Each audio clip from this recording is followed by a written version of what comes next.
Who's fixing dinner for your family? Bob, did you give him recommendations? Dinner for your family. Oh, good for him.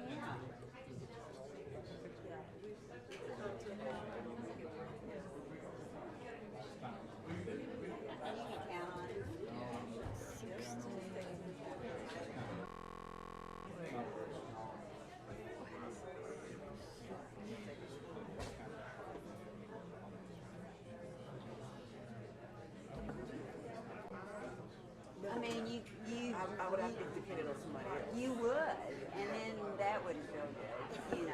I mean, really. Yeah, I'm glad that.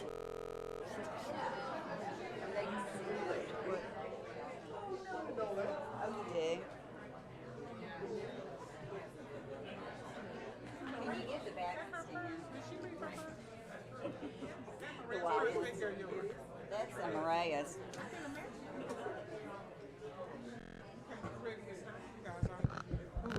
Oh, we're waiting on Jay.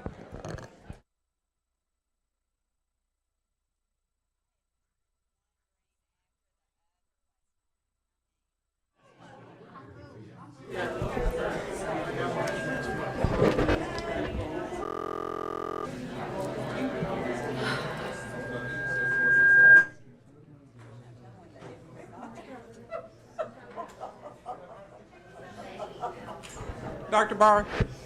I hope you weren't on the microphone. Called out, didn't you?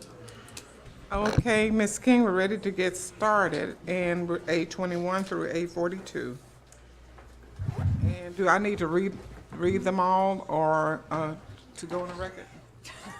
No, I just wanted to say that at the conclusion, since they did request and agree to be heard as one argument. I mean, of course, you're welcome to ask any questions of any of the superintendents that are here.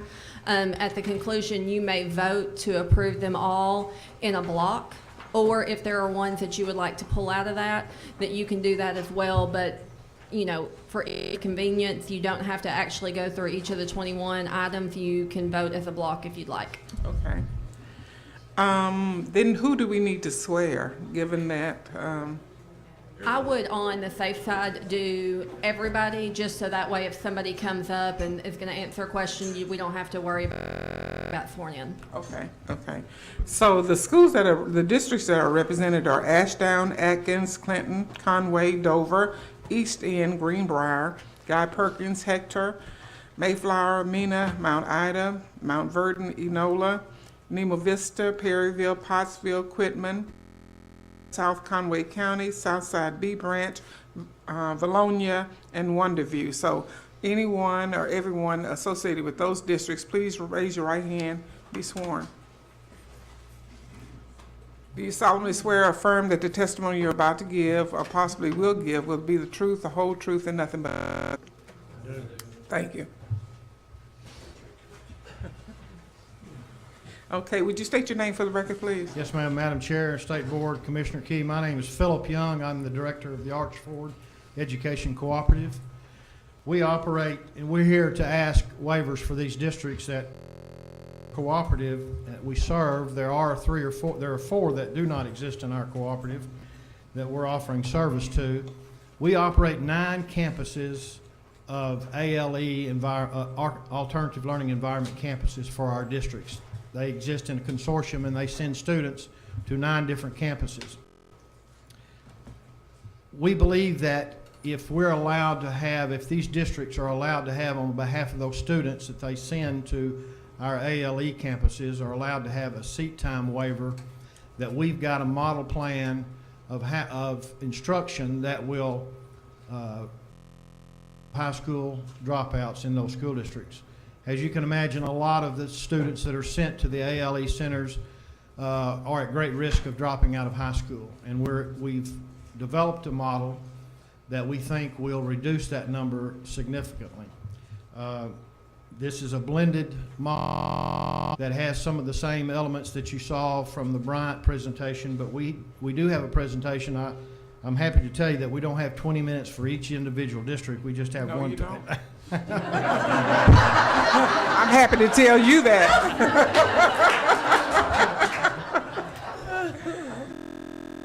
We're really glad that we caught you on a slow day. I'd like to see a real busy day. I would like to introduce, because the staff of Crossroads Alternative Learning Division for Arch 4 are here, that were most instrumental in putting together the model, and they have a PowerPoint to show you. And let me introduce to you Jason Berkman. He is our Crossroads Division of ALE Director. He's right there. And Carrie Berkman, she's one of our administrators in the program. She's a curriculum supervisor and improvement specialist. Carrie's there. And Raphael Marlowe, he's also administrator for the Crossroads Division of Arch 4. He takes care of the Conway campuses. And we also have Jeff Hart right here. Jeff is our JAG supervisor for all campuses, because each our ALE centers have a JAG component, Jobs for Arkansas Graduates, embedded center. So I'm going to turn this over to Carrie and Raphael, and they're going to go through the presentation for you, and of course we'll be happy to answer any questions that you might have.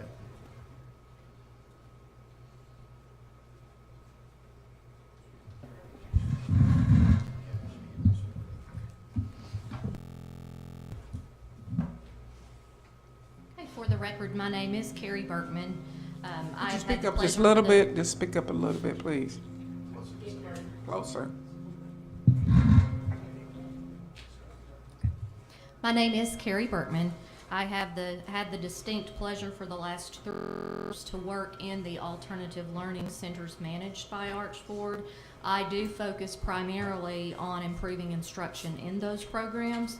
So I thought that it would be very beneficial for you to hear the student voice today and actually hear from and see the lives that have been impacted from the successful program that we are actually planning or hoping to form a new program called the Hub to emulate the success that we have had at the Conway JAG program, which is a consortium of Conway School District, Vilonia School District, and Mayflower School District. So we would like to start with a very short video showing you the student voice.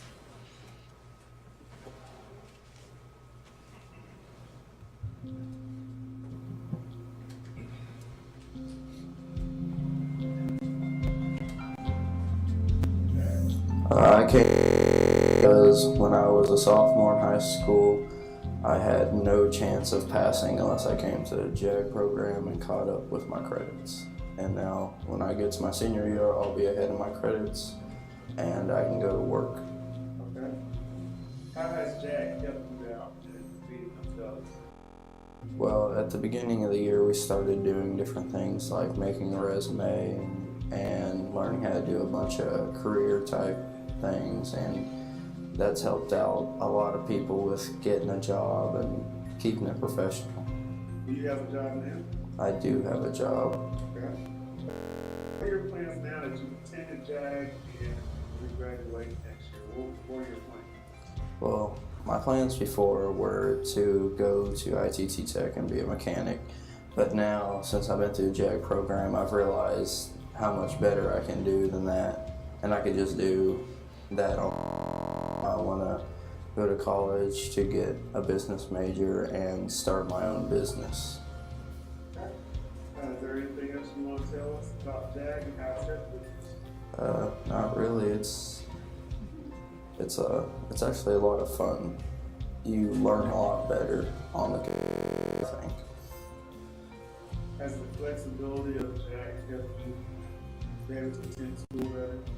Yes, it has, because I get to be here earlier than you'd normally be at school, so I also get to work on my credits a lot more than some people that don't need credits as bad as I do. My name's Dylan Gray. I'm a senior this year.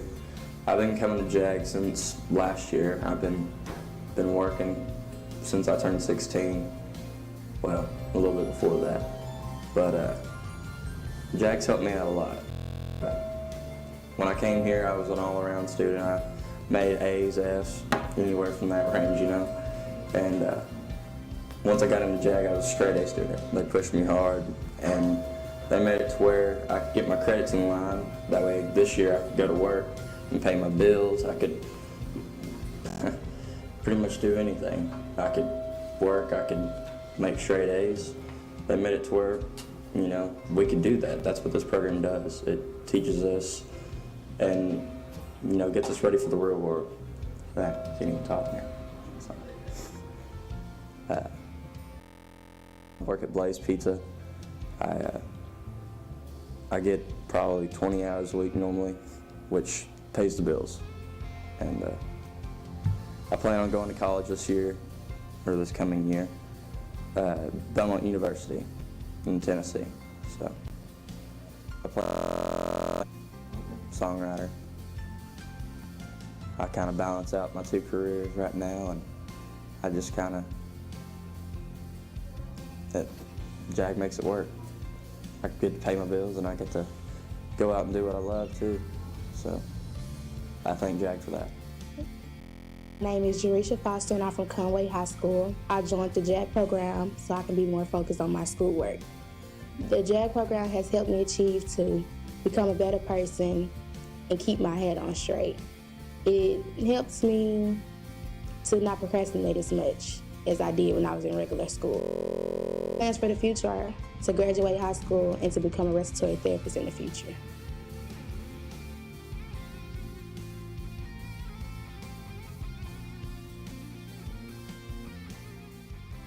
Hey, while the PowerPoint is being queued, we are asking for a waiver to participating districts that will actually enable flexible seat time. So what you will see in our request will actually be the 6/16/102 school days, school day hours as requested, and the 6/18/210, the definition of planned instructional time. And what we were advised to do, instead of just lumping all of the rules and regs into one category, we actually lifted section 3.04, the definition of planned instructional time, from the ADE rules governing mandatory attendance requirements for students in grades 9 through 12, and then also the section 0.01.4 for the standards for accreditation, which is the planned instructional time in each school day shall not average less than 6 hours per day, 30 hours per week. In thinking about this program, the Hub, we want to expand the success that we have had in that Archford Career Academy program, that currently we're serving 25 students, 25 to 30 students max. And what we saw over a 3-year period is that if we expanded those services and offered some of the same services, we could make a greater impact in the lives of many more students across the state of Arkansas. What this was intended to do, it's a 5-year request. And then also this would, in essence, allow the flexibility for our students to work even more if they choose to do so, participate in career centers, which we do have partnerships formed with local businesses and career centers, vocational centers as well, through some of the local colleges as well in some of our locations. But to be quite honest, our vision is simply this: we have to create and nurture 21st century learning environments for our students that are more collaborative, they embrace technology, they allow students themselves creatively and problem solve. So this JAG environment, this JAG-A environment, we're actually employing more of what's called a team concept that the business world recognizes and appreciates. We want our classrooms to simulate the world of work as much as possible to provide assistance for the next steps.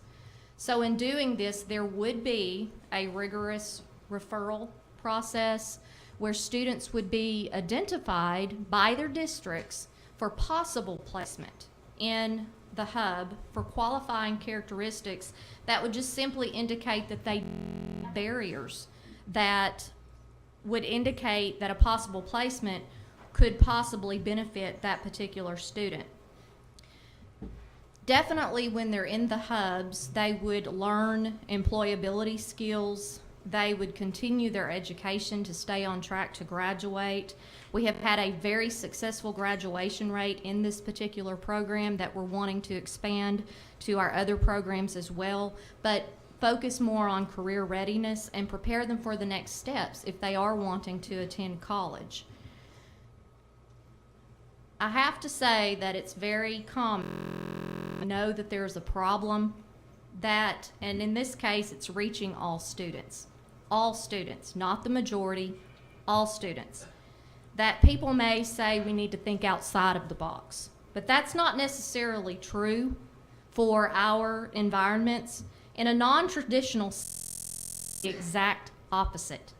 If you think about a box of crayons, they are all different.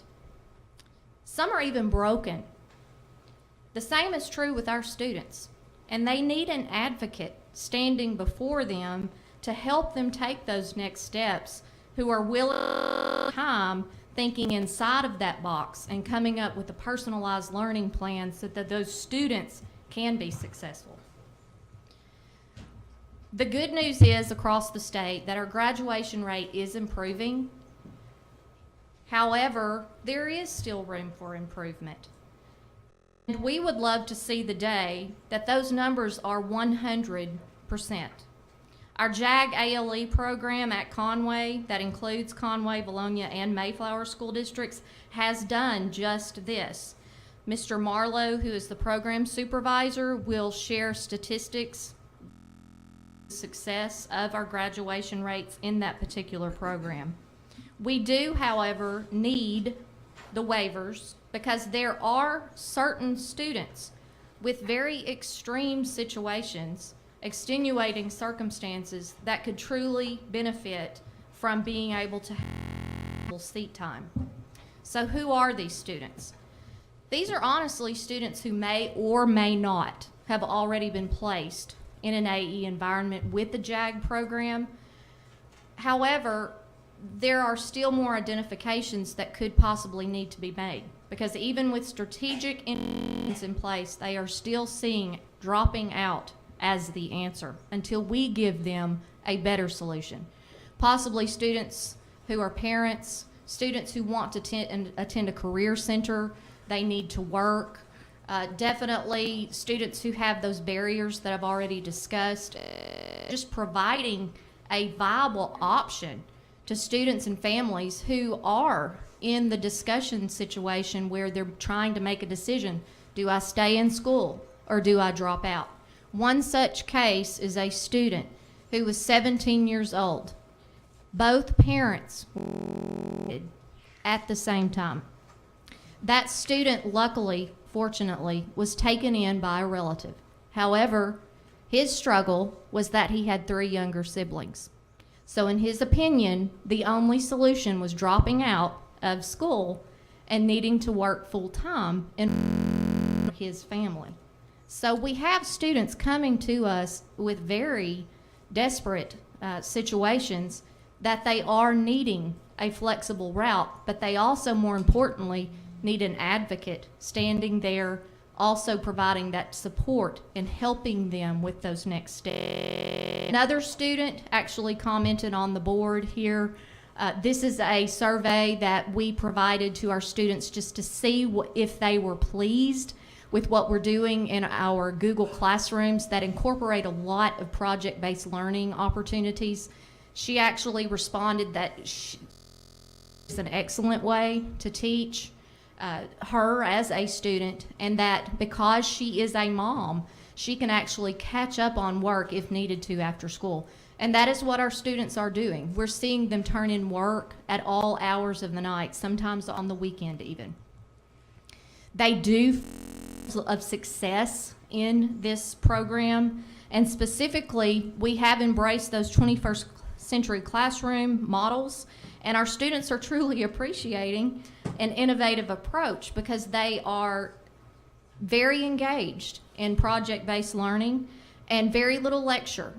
Most of the time spent in class is the content is delivered in innovative ways, and it's all hands-on. It's a very innovative approach within the classroom environment. The 3 things that this hub, the services, would mostly focus on, really there are words that reflect the overview best: flexible, responsive, and personalized. That is what our students need. What is the overall design that we intend to emulate from this program? We definitely on a JAG, Jobs for Arkansas Graduates partnership, and then also partnerships with career and vocational centers. What makes this so successful is that all of our hub programs will have a certified JAG specialist who is actually going to act or serve as a coach to our students after graduation, not just during the time that they are with us, but they would follow them a year after they graduate when they're trying to pursue those post-secondary education goals and even secure those entry-level jobs based that they could be learning at our hubs. So how do we plan to do this, and how are we doing this school year? It has definitely been out with the old, the traditional, and in with the new. And so we have totally embraced the 21st century classroom, and in doing so, more active learning taking place, and our students are highly engaged. This is what we look like. This is our idea of what the classroom environment based on pods of active learning, collaborative workstations where the students are taking responsibility of their own learning, and then also our classroom student-centric instead of teacher-centric. And that's an important part of our redesign of our instructional model. Our classrooms would be, in the coming year, even more interactive, networked, reflective, and adaptive, where we would want to see students communicating and collaborating, but the students would not necessarily just be students. We want to call them associates, because we want those hubs, the classrooms, to emulate the world of work as much as possible and definitely embrace the team concept. So what exactly are we doing? We want to flip our traditional methods, and in doing so, the accomplishment here, or the focus on instructional delivery, would definitely be that that teacher would act more as a facilitator and a guide on the side to engage those students in project-based learning within the classroom. So where did this idea even begin? Well, there were teachers in Colorado with a problem.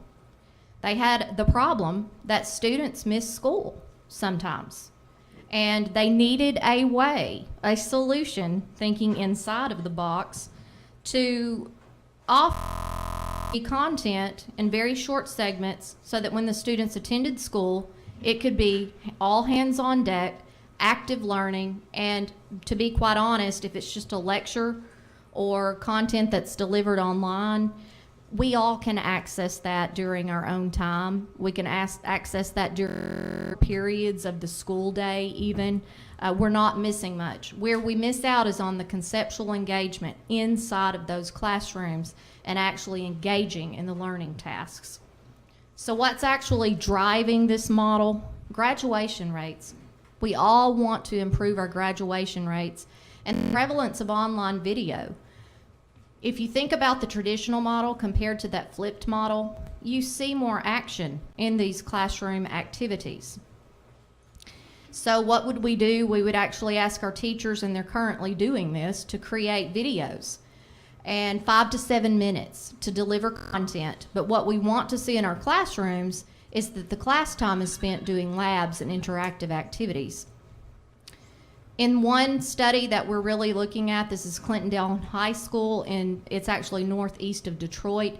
This is the results. These are the results that show, to be honest, if you even look at the discipline cases, it's like night and day in comparison. 50% of their freshmen were failing English before the flip, and 44% failed math. And then after the flip, notice how different those numbers, 10% and 13%. So this was effective for them, and students enjoy their classrooms more so than ever before, because you can tell that from the discipline data, 249 in one semester. So why is there an additional need for this while students are in high school? I would love to say our students are going on and being successful in college. And I would love to say that in terms of numbers of completions, and if you consider the 4-year based on the 6-year graduation rates, our private schools look very similar to our public colleges. However, if you look at numbers of completions per student, it's not so encouraging. We want to encourage our students to attend college, but this is what the data is telling us about our students. The good news is the unemployment rates in Arkansas and the United States. And what we are seeing is while our students may choose to go on to college, this is where they land eventually. There are jobs available for our students, and we have to teach them to be competitive for those jobs. So these next numbers will show the success of the program and additional needs of why we're asking for these particular waivers.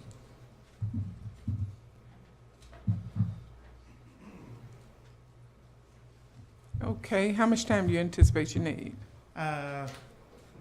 4 minutes max. Okay. Will that work? Okay. Well, I'm just saying that we're, working within the time restraints that. Oh, yes, one ma'am. presentation. I can be very quick. Okay. My name is Ralph Marlowe. I have the opportunity to serve as a Conway program supervisor.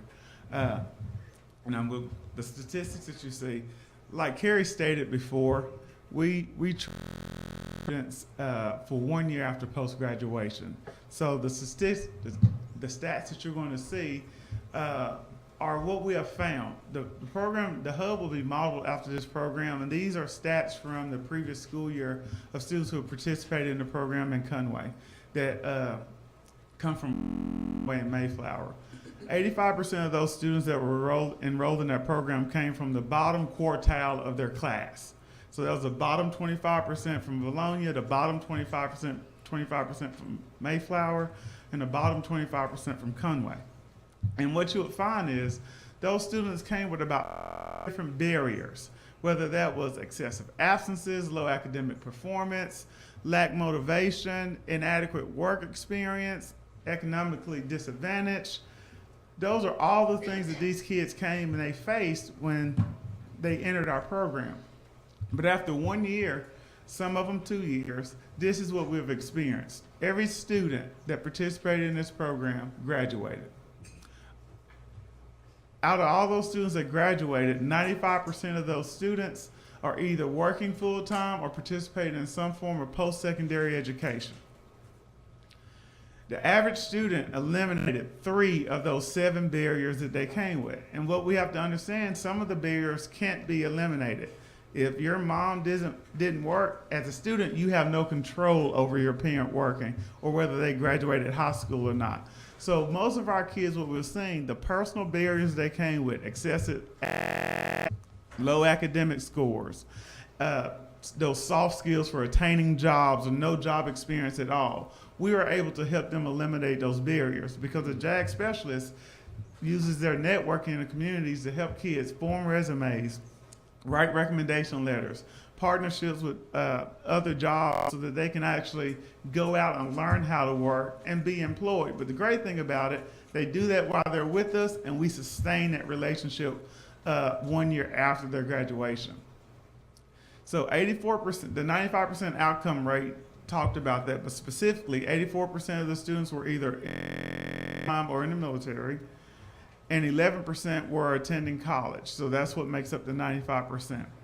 So in summary, the great majority, almost all of our kids, number one, they graduate. All of them graduate, and 95% of them are either working or receiving education. And that's what our program's all about. I mean, it's an opportunity to get to serve these kids and give them the skills they need to go and further their education if that's what they desire, or learn the skills they need to be able to be employable, and not just employable, but learning how to get a job that makes a livable wage so that they not just make money and have jobs, but they can make enough money to support their families and support themselves.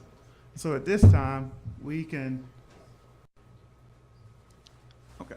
And we have a level process that we're going to work with each school to initiate, and it was just depending on all of our plans. Here kind of talked about the referral process and how we'll work with the school. We'll have placement committees. We'll screen the kids. We'll determine our program and make sure it's the best fit for each kid and develop those personalized learning plans for them. And depending on their need, the students will either be in a bronze or silver, and that just determines the amount of time they need to take place and be at our campus. Because some of the kids, like the Bryant schools and other stated, they are seniors who need 2 credits, and they don't need a lot. Those kids are following that gold status. They don't have a lot of requirements before graduation, but we got some who they need credit recovery. They're seniors. They still need the job skills. They still need those things. Those are the kids that we're going to see every day until we're able to get them caught up on their credit recovery. We're able to get them the skills that they need to be employable, to move up in our level system. And those things will be evaluated every year. So if they're not being successful, we pull them back in, we give them what they need, we meet their needs, and if they're being successful, we move them up so that they understand that they're being promoted. The same way that they'll experience as good workers in any company, that they'll understand the process of promotion and moving forward and bettering themselves. So at this time, I'm sure we have some questions. Going to start on this side. Ms. Chambers, do you have any questions? Mr. Black? Not yet. I think this is awesome. Seriously, this is really cool. My question would be, with all of the schools participating, their students would go to the Conway campus? Actually, we've got 9 campuses. We've got a campus at Atkins, a campus at Quitman, a campus at Morrilton, several campuses at Conway, grade levels, and then we have 4 districts outside the co-op region that are interested in us helping them implement this in their school districts: Mena, Mount Ida, Ashdown, and Rosebud. So then the students do go to those centers. Yes, ma'am. Are any of these schools in academic distress? Do you know? No, they're not. Okay, thanks. Ms. Wright? Thank you. No, congratulations on a really strong proposal and for the collaborative effort on this. Although that's kind of where my question is going to be.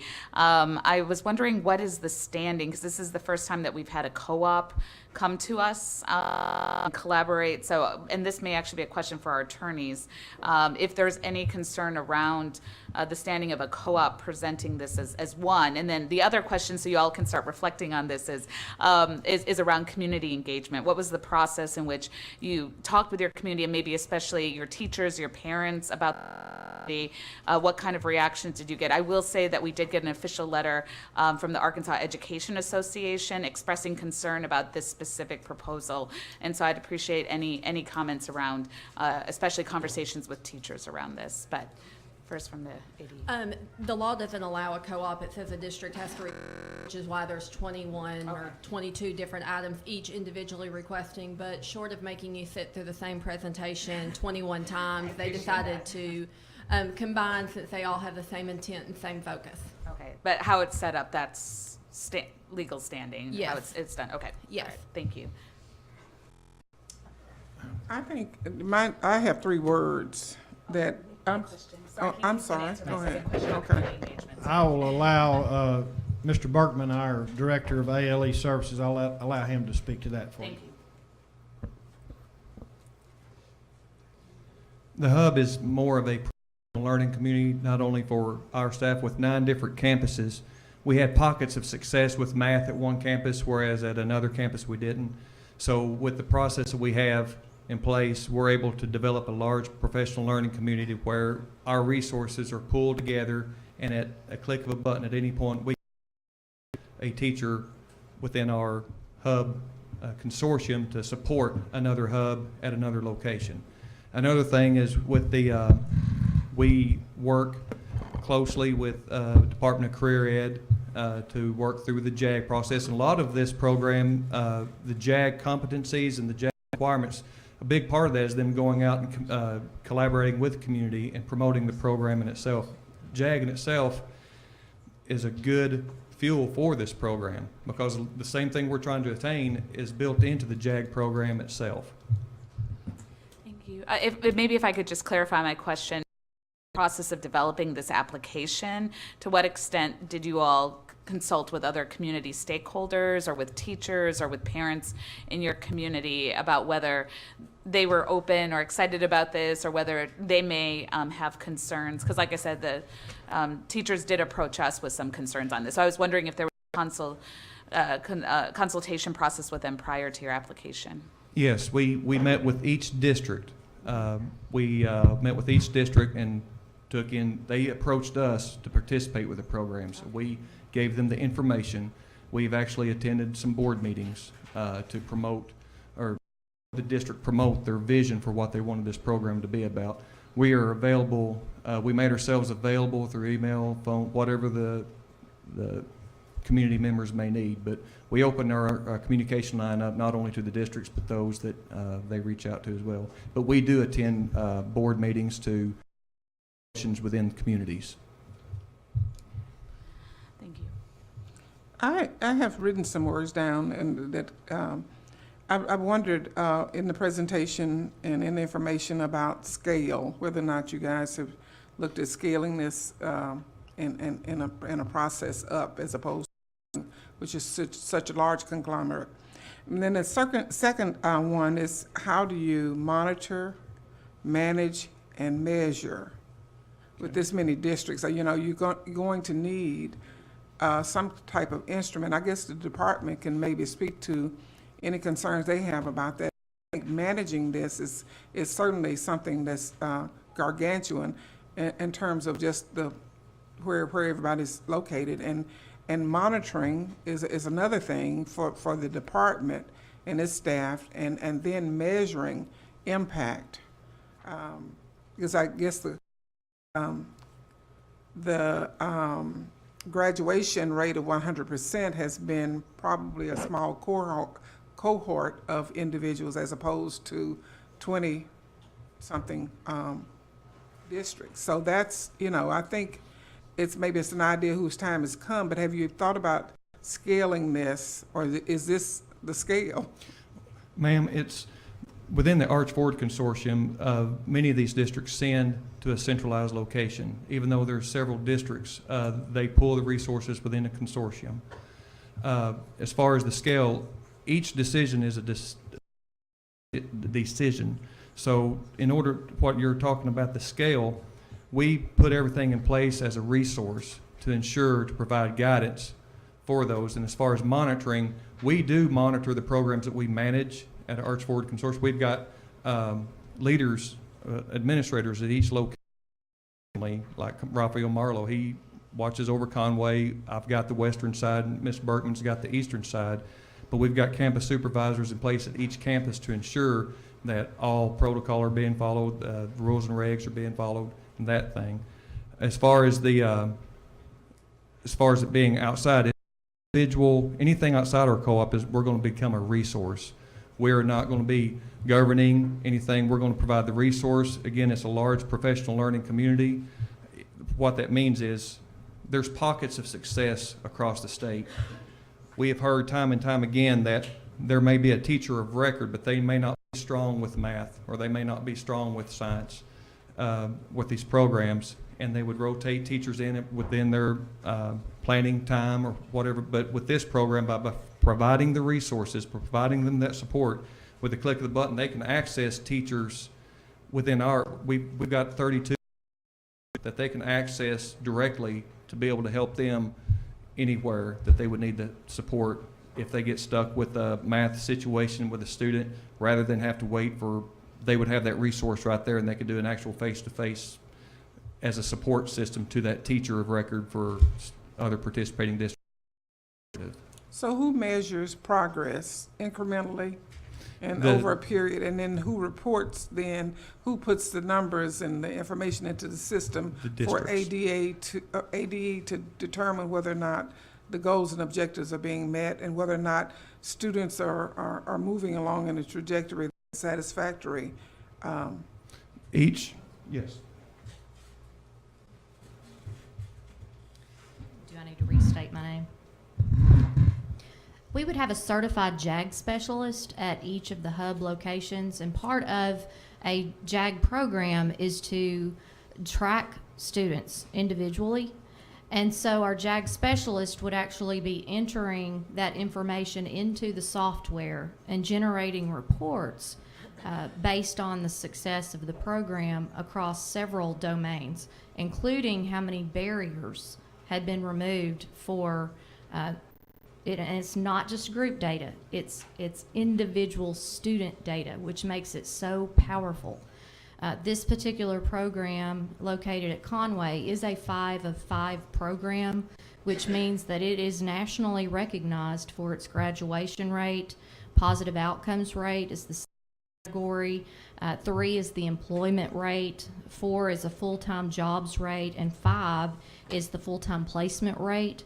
So we're planning to emulate the success of that program and track the data in the same way consistently across the hubs using JAG information. So if, say, for example, you're serving how many young people now and how many do you anticipate? Is that going to double, quadruple, or multiply 10 times? Let me add something to the testing, point out something. There may be some confusion. High stakes academic testing, it remains a responsibility of the sending district. The students they're the district students. We're just serving those students. So any type of academic testing that takes place, now we assist with that. We oftentimes will go to the district and provide personnel to help with the testing of certain students, ALE students or JAG students, but they do remain the district students, and all records are completed by the district.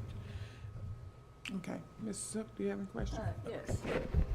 Do all of the districts have at least one or more students at the Virtual Academy? Yes, ma'am. Okay.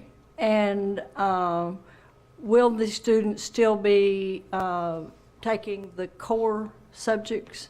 Yes, ma'am. Okay, so a diploma will mean something, because I know you were talking about what businesses want. Businesses want to know if a diploma, that the diploma doesn't mean successfully completed No.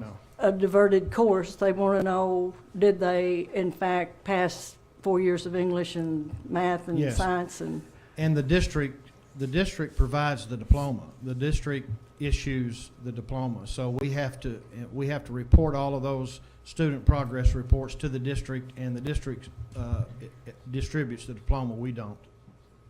Okay, and how will it be limited to students who have a way to get to the hub? Currently, the school districts that send students transport those students to the center. The districts that are in the consortium have the responsibility of transporting the students to and from. And I'm not sure we ever got a clear answer about how involved and how many meetings you've had with your parents and with your teachers within each district. Not who came to the board meeting to answer questions, but building level meetings, parent PTA meetings. It might be helpful if I heard from the superintendents and not the co-ops.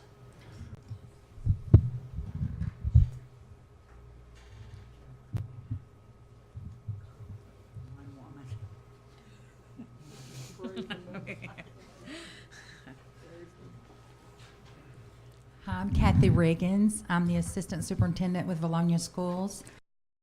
I think I can address that a little bit as to the process that we have included in finding out if that hub would be successful at our site.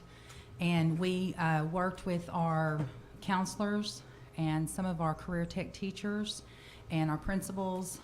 We also students and parents during CAP conferences to see what their interest would be in that. And so we feel like that at the present time we serve, I think we have 7 students that are going to the Conway campus, but we would like to see those kids remain on our campus. And through this process with the hub program, we would be able to allow students to come in. We would house them there with the JAG specialist working in conjunction with our faculty. We may have students that I think alternative learning means alternative learning. It doesn't mean a punitive site. And so our goal is to make the alternative learning program an experience that gives us an opportunity to personalize that student's learning to meet the needs so that they can be successful. And that may look different. I can see a student that would need to work. Some of our students work in our community is fairly small in industry. So some of our students work at the McDonald's or the Sonic and they close, and that's very late for them. And in this program, they could have an option to have some seat time waiver, but also be very involved and still come in and even participate in some of our extracurricular activities. And we have some students who are parents. This would give them a great opportunity. But what I want you to realize is that as a district, we're not sending our kids to another site for them to take care of our kids.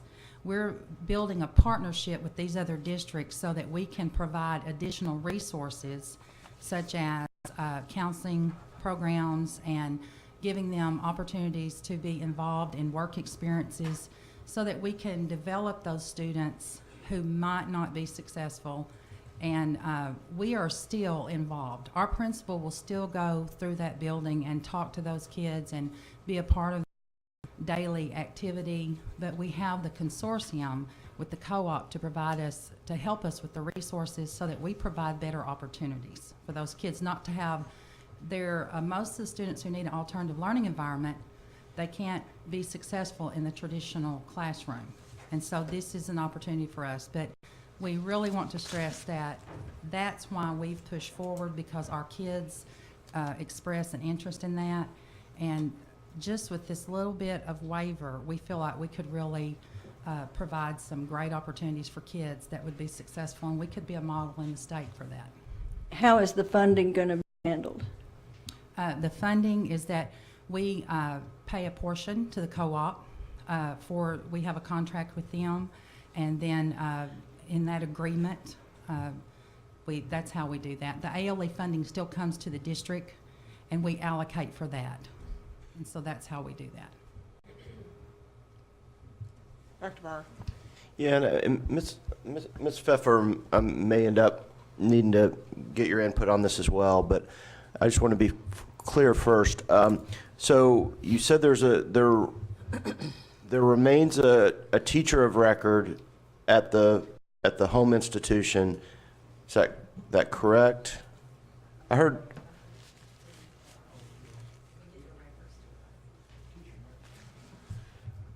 We have the teacher of record. There are actually Arts Board employees within our consortium.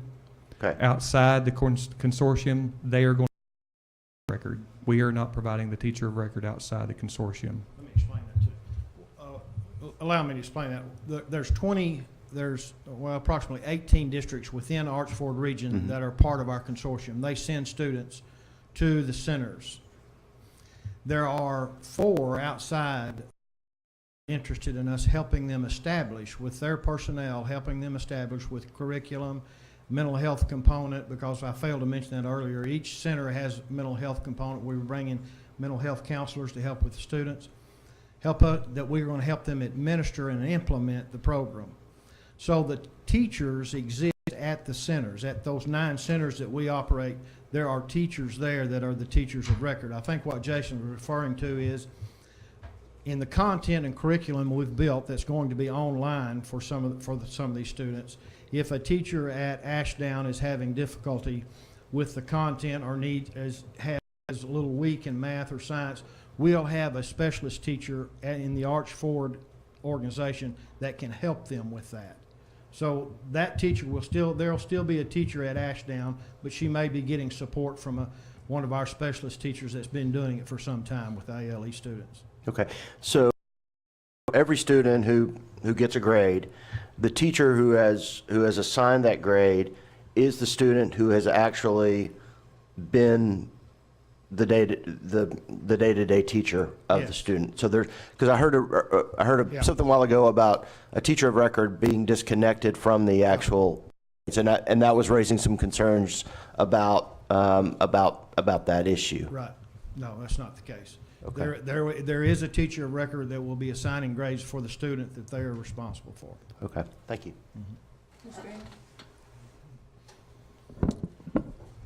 I don't have a question. I just say this sounds like a great proposal. See the work that you put into it. I think it's always good when children and parents and students have options, because a traditional school class setting does not always work. Coming from homeschooling for 10 years, I understand flexibility and having to be prescriptive about how you teach each student. Having 4 children, they are all, we were discussing that earlier, they are all completely different. And districts full of children, you see the difference in how you want to have any and every option available to help children succeed. So I applaud you on your plans, and I'm looking forward to seeing how things go with this. Thank you. On the track time, will they be provided laptops or something? Will there be something that they're doing productive? Because that's a lot of travel for some of these students based on where you are and where your districts are. Actually, we've got the 9 centers spaced out geographically enough that the travel time is not all that prohibitive. Currently, they do not have that available to them, laptops and Wi-Fi in the school buses. There's not, to my knowledge, there's not that available. They'll have their phone. They'll have their phone, yeah, you can bet on that. May I ask a question? I didn't see the communication from the teachers to understand what their issue or concern was with this. Can someone speak to that? I can, if I pull it up real quick.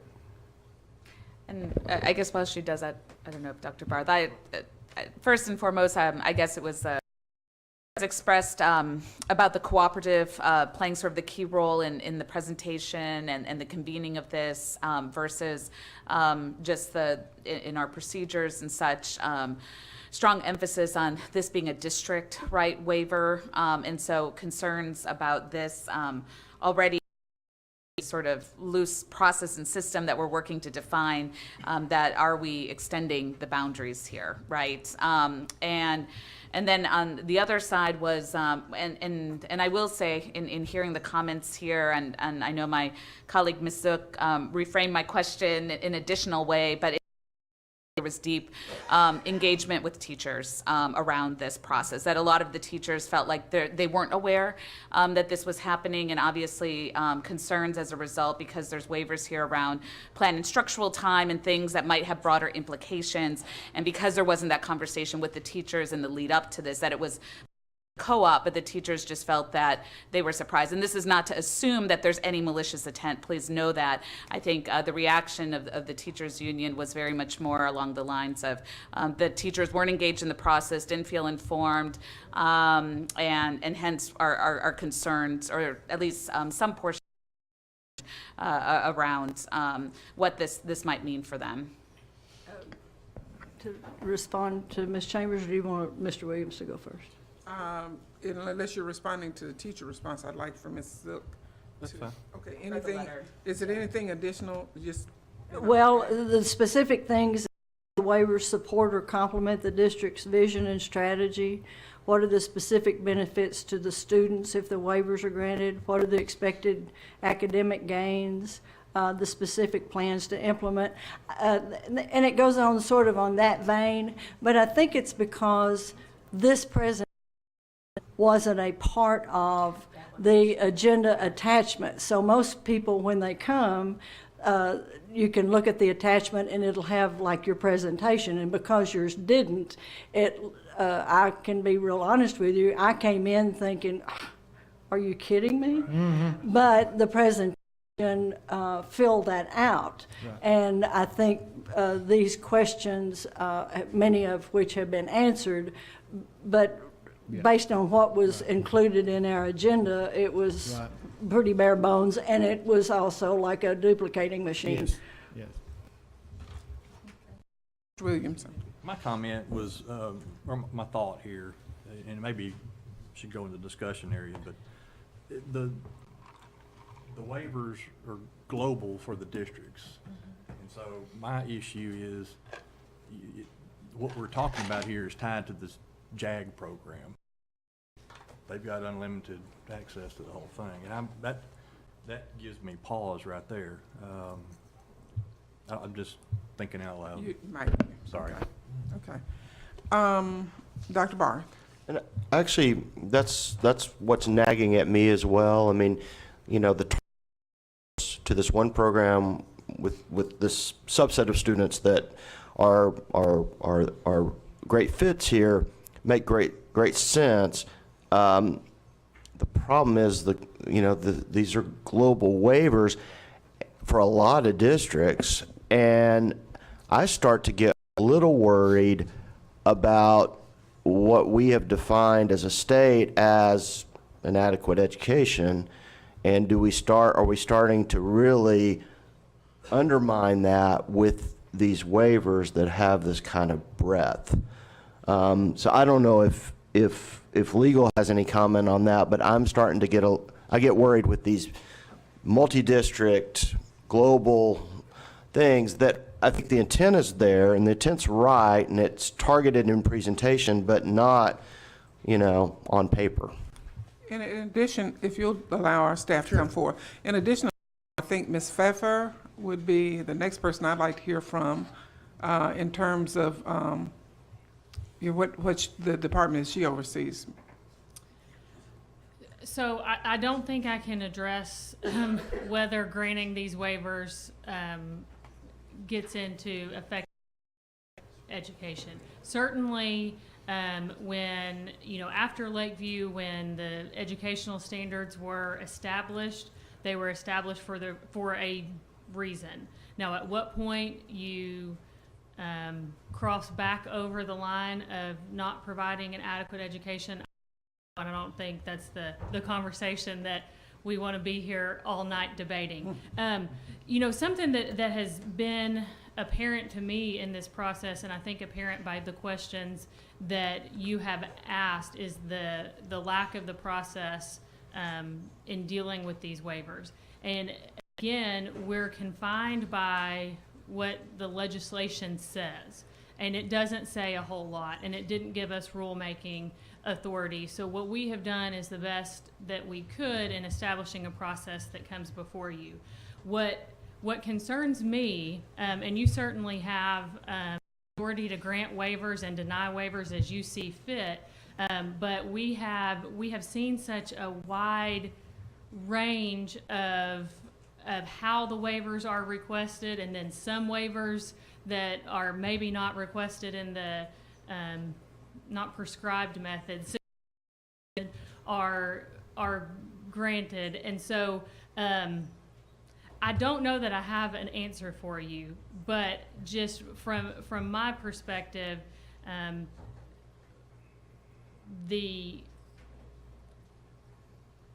some consistency, the process on granting these waivers is needed. I think that we've done the best as a staff to get them to you in a format, but consistency in your decisions when possible should be followed, just as a general rule of thumb, not just in this situation.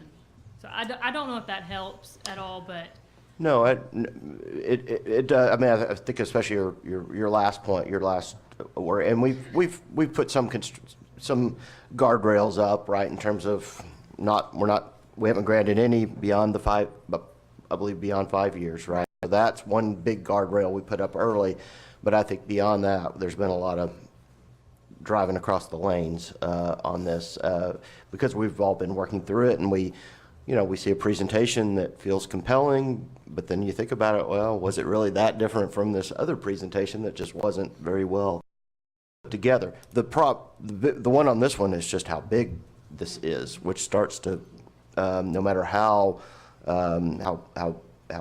compelling it is in terms of the story that's told, it's big, and it's a lot of districts, and Mr. Williamson's totally right. It's also if we could targeted to a subset of students within these schools, I think I'd be comfortable with it because it would be targeting students who really, we know, need to be saved. And we can approve these in whole or in part. That's correct. And I think to persuade at all, because that's not my position, but I think living in a town where we have a small district, and many of these are in the 1st Congressional District, and I'm familiar with them, sometimes in a small district, what might be good for some kids, you have to work with several other people to make and get that delivery across, because the economy of scale, you can't find the money to do everything for every kid in every district, particularly if you're small. So, as I said, that's not to persuade the other, but I do empathize with those who have the less populous districts. One for Ms. Clay, back on Mr. Williams' point. So we either can accept fully, reject fully today, or when was 90 days after the arrival of the request, right? You have to make a decision within 90 days of the petition, which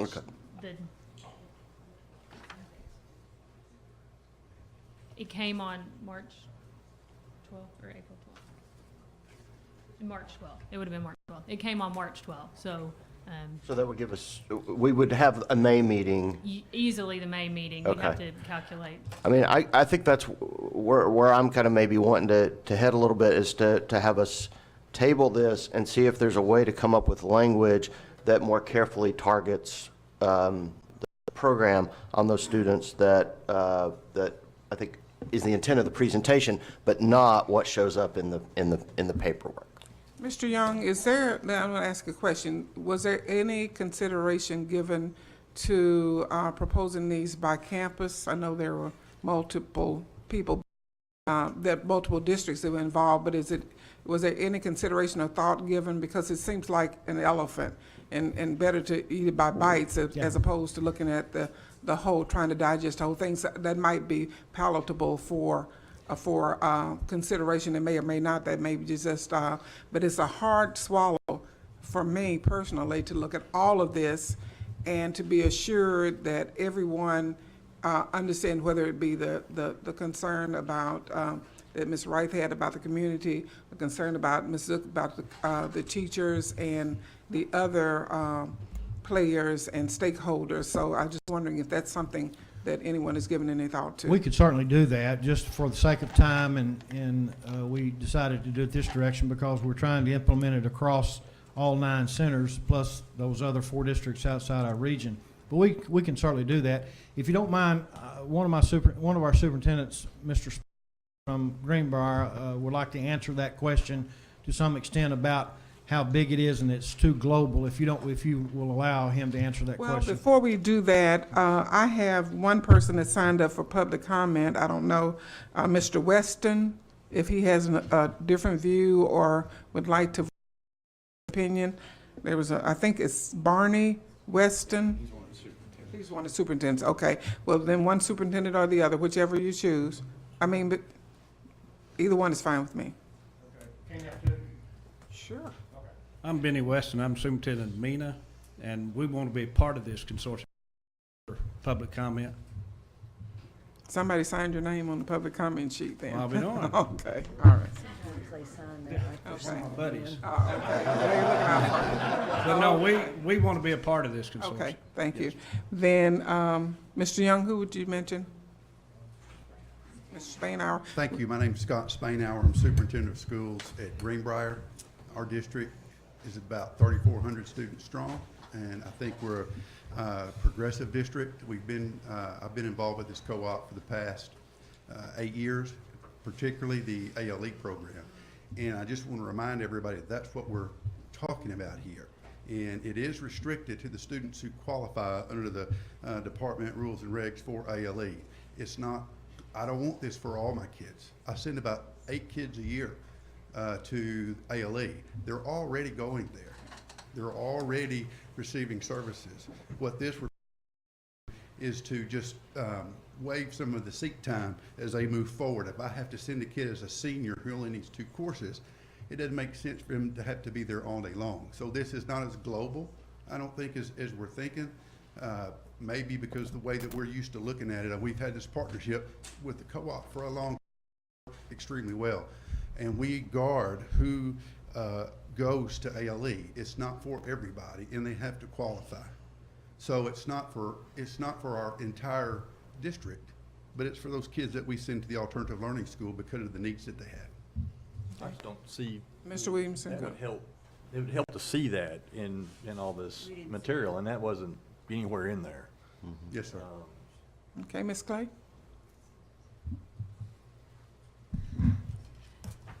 To the extent that the limitation to ALE students is not reflected in the written materials, this proceeding is a permanent record and everyone testifying is under oath. So I believe that if Mr. Young, on behalf of all the school districts, verbally agrees that these waivers will be used for ALE students, much like we do in charter hearings, that the motion can even reflect that they would only be granted for the purpose of ALE. And that, in addition to Mr. Young's commitment that the waivers would only be used for ALE students, may help you deal with this today rather than at a later meeting. Okay, any further questions or comments from the board? I have Ms. a Savers? comment. Well, you go first, Susan. Well, I was gonna make an affirmative. It's so rare anymore anywhere to see this many people all lined up and in agreement on something, and that says something. Yeah. So much of what you've talked about is absolutely in the spirit of what we're trying to do more of within the state, which is leverage each other's experience and expertise, and I just wanted to applaud that. It sounds like we've maybe landed on a way from a language perspective to ensure that this is contained where it needs to be contained, but I just wanted to commend you for what you've done and what you've brought forward. Thank you very much. So she said Yeah, what you're well, gonna say? she did, but I loved it that the MENA superintendent, saying, I want to be a part of that. I mean, whatever you've got, it's clearly appealing to lots of folks, so congratulations. Thank you. So any further discussion? Commissioner wants to comment? Yes, because I board to understand there's another connection here because of this focus on ALE and our ALE procedures that we have to follow. And Ms. Lamb, Dr. Gardenhire here, Ms. Smith, I don't want us leaving piece of this conversation unsaid, and it may be important for you all to know how that works in the ALE process, works into how this hub concept would work going forward. So I think I would be remiss if I didn't ask us to not get too far ahead of ourselves and ask Ms. Smith, maybe Ms. Lamb, to kind of talk about that, so you don't leave here and these superintendents leave here thinking this is all a done deal when there are other steps that have to take. Okay, so if we may, Madam Chair. Ms. Smith? Stacy Smith with Learning Services. Each of the districts, because this is part of their ALE program, would need to submit their applications, which most of these districts have done that. They submitted an application for an ALE that included that they were going to be partners with the. It is our ALE unit's job then to review the application and make sure that they are meeting all the requirements that are within the ALE program. Ms. Lamb and Dr. Gardenhauer, they make school site visits and to make sure that districts are following along with what their application stated that they would do in their program. So earlier, I believe the question was asked about how would this elephant kind of be monitored. It would be monitored individually through individual programs, not as the Archford hub. It would be monitored at each district's level, and are they doing in that district what they set forth in their application? So Okay? is it appropriate that moving this conglomerate a proposal, or just having those individuals that have submitted their plans? Because what guarantee do we have after this point that they will submit, even though they are part of the approval or the rejection? So I'd like to know how many of the 22 that have done that. I believe Ms. Lamb knows that information. Okay. Good almost evening. Lori Lamb from Alternative Education. Couple things. The specific question was how many have, all except one, submitted in a timely fashion. The one, I did receive a PDF, a copy of the application last night because I was back and forth with Jason, and I let him know that we were missing one of those applications. There was a secondary that there's a change of a superintendent. At this point, our deadline is first end. We are in the midst of approving those. Our formal date is July the 15th of notifying school districts, and everything that I have had as far as direction from all leadership at the Department of Ed is we're working on behalf of districts to help them good, viable programs. So that's what we're doing. One did not submit it to me on the timely manner. Yes, I have a PDF copy of that. It's not in our ADE data center, and so we're in the midst of a technical issue on that. The format that's been talked about, something that no one's mentioned, JAG and ALE has been present in Arkansas since 2006. I quickly sat there and looked up my data. 2014-15, there are 32 other districts in Arkansas implementing JAG and ALE. So what they're doing is they're talking about a proven program that's good for kids and that will enhance positive outcomes. They're talking about good opportunities for students. It has been nice to see Archford join and share the good news with everyone as far as within their co-op there. The whole process in alternative education is looking for new ways that we can reach students that are not having their needs met. This is, to Archford, it's another new way. It's been out there. The whole idea of innovation, work programs, Gateway has a bike program, Springdale has a bicycle shop, Gravette has a heat and air and vac program, P Ridge has a number of different academies that they're working with. We've got innovation happening everywhere. I am never going to be one to stand in the way of innovation when it helps our hardest to reach students. If we can help them become tax contributors, they're no longer tax consumers. And that's our intent too, but as a board, I think we have to be comprehensive in looking at the proposals and determining that they are a fit and that they fit within the requirements, because we could be passing something that could prove problematic to use. So probably you've given me as much information as anyone. I don't know about the rest about this process. That late application, what is that? Does that? We'll accept it at this point. I see. Okay. So all the districts at this point have submitted their ALE applications stating that they are going to work with the hub. Well, I see Mr. Williamson nodding too, so that helps you out, doesn't it? Ms. Savers? And one other regarding the teacher letter, I went back and looked, and it was not teachers specifically from these districts. It was from the president of the AEA.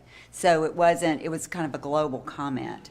It wasn't necessarily, now, are you they're back there shaking their head? Now, so let's say that as we start reviewing sites and doing site visits of ALE programs, let's say that we find one of these sites, not all of these sites, one of these sites is not following their application that they submitted to us. At that point, we would have the authority to pull that application, and that then would end up in violation if they did not have a program in place that they said. So asking, should you approve as a whole? At this point, they all have their ALE applications in. They were put on the agenda, I think, as individual groups because they were individual districts. Dr. Barr? I think just to respond to Ms. Savers on the AEA letter, I mean, I think it was and it kind of goes back to Ms. Clay's comment earlier, is that all these proposals are not of the same kind of quality, right, in terms of especially talking through those criteria. I mean, I think the Bryant proposal was the one we've seen which really did in a way walk through it. And I think that would be ideal if that were the norm, and we could start, it would be an apples to apples comparison. And so that was. I agree, but I think it was a little misleading to talk about it because it sounded like it came specifically from teachers in these And they districts. didn't even name these. They named Nettleton and Lincoln and not specifically these at all. I was wondering, would they be willing to think in terms of 3 years as opposed to 5? Would that put up any barrier that, I thought it through, you have, so you tell me. Of course, the longer time we have, the more data we have and follow through with students as they move out of high school. So 5 years would be much better than 3. We certainly won't turn down 3. I'm ready with a motion. Any other questions? Ms. Zook is ready for motion, with a motion, I'm sorry. I move that we accept the proposal with the 5 years and with the understanding that if any of the AL applications are rejected, that would be the one, that district would automatically be eliminated from the approval that we're doing, if we approve it. Motion. On their feet. Well, I mean, because we don't have rules and procedures and things like that, you don't really have the ability to put that limitation on it. I mean, So should we should we approve them one at a time, and then if ALE doesn't, I don't know, I mean. right. Revoke that is what we're saying. I mean, the only thing that, I guess the districts could agree to not implement or utilize the waiver should their application not be accepted, but that would have to be a district decision, much like the limiting on the time frame and limiting to the kids and things like that. You don't have a way to or revoke it. So that would really have to be a district acceptance of their own. If I could suggest that we approve all of them, and then if for some ALE applications are not approved or any, for any reason, and then bring those particular districts back for reconsideration. Is that? She just said I couldn't do No, that. we don't. No, I'm not saying put it in the motion. I'm saying that, The problem with any contemplation of reconsideration is that the law doesn't authorize any sort of revocation of these waivers. The only way the law contemplates for the waivers to no longer be held by the district that's requested them is if the open enrollment charter that they piggybacked off of is no longer in existence. Ms. Zook, would you consider a limitation in time then, given that? Would you, in doing your motion, or is that? well, okay, so what happens if it's a school year, one of these districts no longer have students that are in Arkansas Virtual Academy? That actually doesn't matter. So that's a criteria for requesting the waivers, but the only criteria for elimination, revocation, however you want to put it, of the waivers is if the charter school is no longer in existence. My only concern, Madam Chair, is that we don't create artificial pressure on the alternative unit to approve something because these waivers have been approved if there are other provisions of the application that don't match up. So we're kind of these dual processes here that need to operate independently according to our statutes and procedures. I just don't want to blur the lines so much that we get into a problem. So when would we know the answer on these applications, if they are approved or not?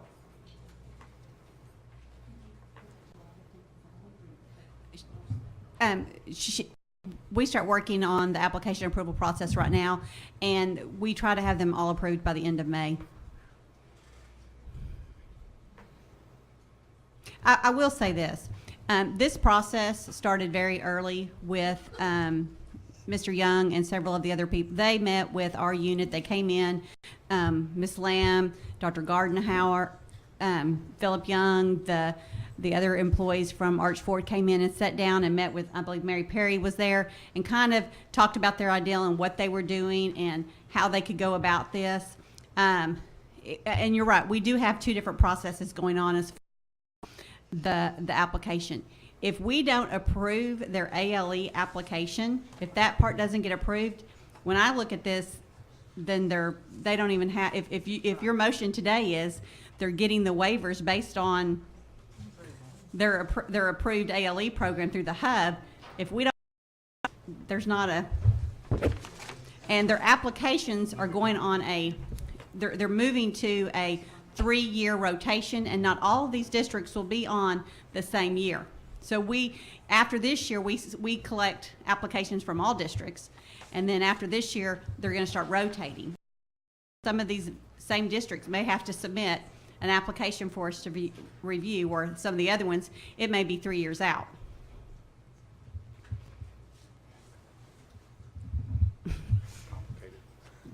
So, do we still have a motion? And if so, if you'll repeat it. I move that we approve the application of these districts as presented. We have a motion that move to approve applications as submitted. Is there a second? Second. Second by, gotcha, Mr. Black. My brain is yeah, they're black. I'd like to offer a substitute to table this item until the May meeting well, I know we still may not know. Give folks some time to figure out if there is a way to craft this in a way that does not get us into trouble long term, because I'm troubled by your motion because it allows the global problem that I think I'm really, really worried about. So there's a substitute motion by Dr. Barth to table A31 until the May meeting. There's a second. I think Diane has to say if she will rescind. No? Wait. So is there a second? I would second. That's right. Now where we go from here? Discussion on the substitute. Discussion on the second motion? My concern is throwing the baby out with the bathwater here. I mean, I think this, in my opinion, this is a good program, great program. But let's figure out, if we wait until May, and then that's 3 more months, then they've missed their school year. No, it's 1 more month. This is April. Oh my gosh. Well, no. What I was thinking is Ms. Smith, weren't you saying that it would take, how long will it take for you once you get approval to go through the applications? Another month or 6 weeks? We were waiting to see if they were getting waivers before we approved any applications, because if they don't have the waiver, we do the application as is. So once they have the approval for a waiver, then we're approving their ALE program based on those waivers and based on, are they meeting the other requirements that are needed for an ALE program. So, Ms. Clay, in your interpretation, based on the heard earlier that this is to be limited to ALE students, your understanding, or your sense is that in and of itself is a self-imposed limitation on this program? Yes. Thank you. And if we sit and find out any person going outside that parameter, no, I mean, I hear what you're saying, but if we all can feel comfortable with that. And something else is, it seems like from what I've heard, and somebody can correct me if I'm wrong, but if their ALE application is based on the waivers, then that, that further sense that they are, that there are parameters drawn. Is that accurate? Okay. Could each of the districts just say that these are all limited to the ALE program? You want each one of them to come up? No, I mean, I think they got, yeah, raise your hand or whatever you got to do Is to. everybody represented here? Swear 'em. Maybe. They're all sworn in. They're sworn in. And does Okay, anybody not want to limit it? That may be a better question. Okay. Let's go. Okay. Let's do this. Let's do district by district. Ashdown? Yes, okay. Atkins? Yes. Okay. Clinton? Conway? He had a board meeting, I think. He was here, but he had to leave. We have a couple that had board meetings. See, that's, you can't say everybody. Something to consider is that your motion could reflect the limitation to ALE only. I'm not sure what the motion or substitute motion was. Yeah, I was under the impression that we couldn't do that. That's what somebody said earlier, that we couldn't limit it. Right. She said we couldn't. Jennifer says we can't. But Jennifer works for Brenda. For Kendra. Okay. I think based on the presentation, I know that every superintendent is, but it appears that they have given Mr. Young the authority to speak on their behalf. So at this point, however you feel comfortable proceeding. Well, you're the legal, and we get sued almost daily, so. We do. So I can, should I withdraw my motion? That, I withdraw my motion. If you don't, I'm leaving in a few minutes regardless of what you do. So, Dr. Barth has withdrawn his secondary motion, and we'll have to have Ms. Wright to withdraw her second, I think. Draw my second. Okay. So we're back to Ms. Zook's motion, which, if you'll remind me, maybe everybody else knows. Simple. I move that we approve the presentation as given orally of 21 through 42. Thank you. I need all the help I can get here. And since I started the roll call, I'll just, Mr. Young, you can speak for Conway, is that a yes? Yes, I can. Okay. Dover? Board meeting as well. I can speak for him. Okay. East End? Yes. Greenbrier? Yes. Guy Perkins? Yes. Hector? I'll have to speak for him as well. Mayflower? Yes. Mina? Yes. Mount Ida? Yes. Mount Vernon, Enola? I'm speaking on his behalf as well. Nemo Vista? Yes. Perryville? Speaking on his behalf. Pottsville? Yes. Whitman? He was here. Had a board meeting as well. I'm speaking on his behalf. Okay. Rosebud? South Conway County? Yes. Southside B Branch? Yes. Villanova. Vilonia. NCAA, it's still on my mind. Villanova. That was not my team. Wonderview? Yes. Okay.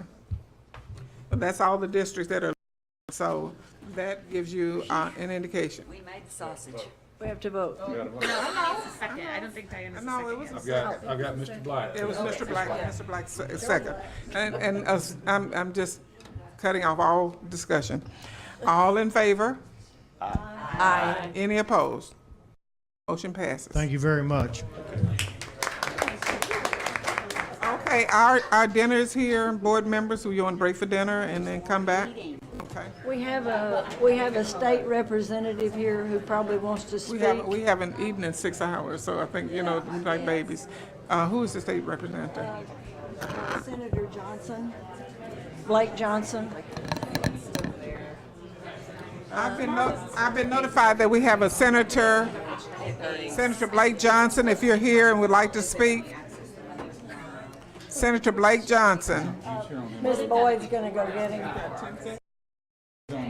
He's wanting to speak on the next item. On Imoden, but we could let him talk ahead of time. Maybe we can, or make him wait till we. I don't know if they voted today. That's what I've been trying to. They did. They voted no. No. I can take you my bag. Oh, no, they're really good. They just need to send it up, usually the totem pole, and because if it's a foundation check, they rarely.